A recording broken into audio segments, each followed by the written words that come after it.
అర్ధరాత్రి ఇంట్లో ఒంటరిగా ఉన్న ఒక స్త్రీ భయపడి భగవంతుని ప్రార్థిస్తే ఏం జరిగిందో తెలుసా? కర్ణాటకలోని కన్నూరు గ్రామంలో శివరామకృష్ణ హెగ్డే, మీనాక్షి అనే పేద బ్రాహ్మణ కుటుంబం జీవిస్తూ ఉండేది. వారికి పెళ్లై 15 సంవత్సరాలు దాటినా సంతానం లేదు. ఎన్నో వ్రతాలు, నోములు, అనేక పుణ్యక్షేత్రాలు దర్శించుకున్నారు, కానీ సంతానం కలగకపోయేసరికి ఎంతో నిరాశకు గురయ్యారు. కానీ ఎప్పుడూ దైవాన్ని దూషించలేదు. అంతా భగవతేచ్ఛ అనుకుంటూ సరిపెట్టుకునేవారు. ఒకరోజు భర్త ఏదో ముఖ్యమైన పని ఉందని పొరుగురు వెళ్లాలని చెప్పాడు. అది శ్రావణ మాసం, వర్షాకాలం. అందులోనూ తుఫాను వచ్చేలా ఉంది. పైగా రేపు మంగళవారం, మంగళగౌరి పూజ ఉంది. మీరు త్వరగా వచ్చేయండి అని చెప్పింది భార్య మీనాక్షి. త్వరగా వచ్చేస్తాను అని చెప్పి భర్త బయలుదేరాడు. భర్త వెళ్లిన కాసేపటికే పెద్ద వర్షం. ఆ ఉరుముల శబ్దానికి భయపడిన మీనాక్షి భగవంతుణ్ణి ప్రార్థించింది. అంతలోనే ఎవరో తలుపు కొడుతున్న శబ్దం. ఈ సమయంలో ఎవరై ఉంటారు? ఒకవేళ నా భర్త తిరిగి వచ్చాడేమో అనుకుని వెళ్లి తలుపు తెరిచి చూడగా సుగంధ పరిమళాల గుబాలింపు, సాంబ్రాణి ధూపం వేసినట్టు దట్టమైన సుగంధాల పొగలో ఒక దీపం కనిపించింది. ఎదురుగా చేతిలో దీపాన్ని పట్టుకుని ఒక పండు ముత్తైదువు నిలబడి ఉంది. తెల్లని జుత్తుతో ఎర్రని చీర కట్టుకుని, రూపాయి బిల్లంత ఎర్రటి బొట్టు నుదుటిన పెట్టుకుని, కనకాంబరాల పూలు పెట్టుకుని, ముఖమంతా పసుపు రాసిన ఛాయ్తో తలగా నిలబడి ఉంది. ఎవరమ్మా నువ్వు అని అడిగింది మీనాక్షి. నేను మీకు దూరపు బంధువుని అవుతాను. నీ భర్తకు నేను బాగా తెలుసు. మాది మంగళూరు అని చెప్పిందా పెద్దావిడ. ఇంట్లోకి రామ్మా అని పిలిచి కూర్చోబెట్టి, నేను మిమ్మల్ని ఎప్పుడు చూడలేదమ్మా.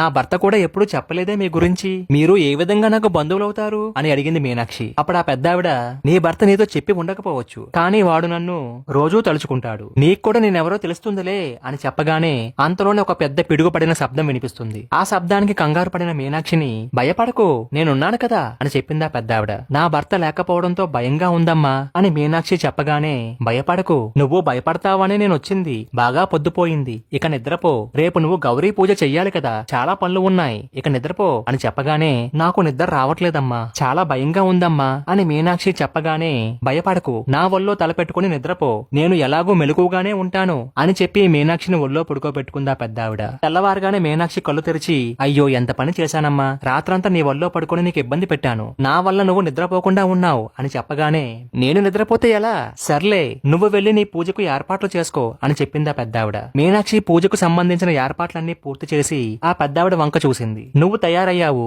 నన్ను తయారు చేయవా అని అడిగిందా పెద్దావిడ. ఈ రోజు మంగళవారం. ఈ పెద్దావిడనే మంగళ గౌరీగా భావించి నలుగు పెట్టి స్నానం చేయించి తన కోసం కొనుక్కున్న కొత్త చీరను పెద్దావిడకిచ్చింది. ఆ పెద్దావిడ కొత్త చీర కట్టుకుని పూజలో కూర్చొని, పూజ పూర్తయ్యాక వాయినం పుచ్చుకుని భోజనం చేసి తాంబూలం వేసుకుని బయలుదేరిందా పెద్దావిడ. కాసేపటికి భర్త శివరామకృష్ణ రాగానే జరిగిందంతా మీనాక్షి భర్తకు చెప్పింది. ఆ భర్త ఒక్కసారిగా ఆశ్చర్యపడి, మనకి బంధువులు మంగళూరులో ఎవరూ లేరు, మరి వచ్చింది ఎవరై ఉంటారబ్బా అని ఆలోచిస్తూ ఉండగా అప్పుడు గుర్తొచ్చింది, మన ఇంటికి వచ్చింది ఎవరో కాదు, సాక్షాత్తు ఆ మంగళాదేవియే. మా పూర్వీకులు మంగళాదేవి భక్తులు, ఆవిడే మన ఇంటికి వచ్చిందని చెప్పగానే మీనాక్షి ఒక్కసారిగా ఆనంద బాష్పాలు రాలుస్తూ, మనం వెంటనే మంగళాదేవి ఆలయానికి వెళ్ళాలి అని ఇద్దరూ బయలుదేరారు. మంగళూరు వెళ్లి ఆలయంలో అమ్మవారిని దర్శించుకోగానే మీనాక్షి ఒక్కసారిగా ఆశ్చర్యపోయింది. తను ఆ పెద్దావిడికిచ్చిన చీరే అమ్మవారి విగ్రహానికి కట్టి ఉంది. దీంతో ఆ ఇద్దరు భార్యాభర్తలు ఎంతో సంతోషించి ఆ రాత్రి ఆలయ ఆవరణంలోనే నిద్ర చేయగా వారికి స్వప్నంలో అమ్మవారు కనిపించి, త్వరలోనే మీకు ఒక పుత్రిక జన్మిస్తుంది, మీకు ప్రసాదంగా ఈ అరటిపండు తినండి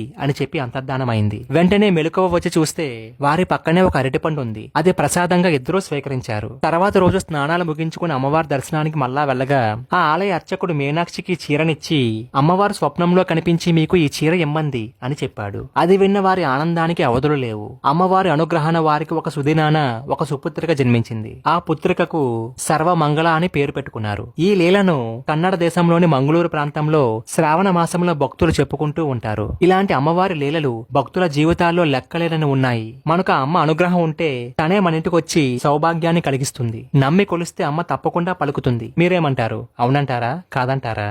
ఈ వీడియో మీకు నచ్చినైతే లైక్ చేయండి, షేర్ చేయండి, కామెంట్ చేయండి. అలాగే మా ఛానల్ కూడా సబ్స్క్రైబ్ చేసుకోండి.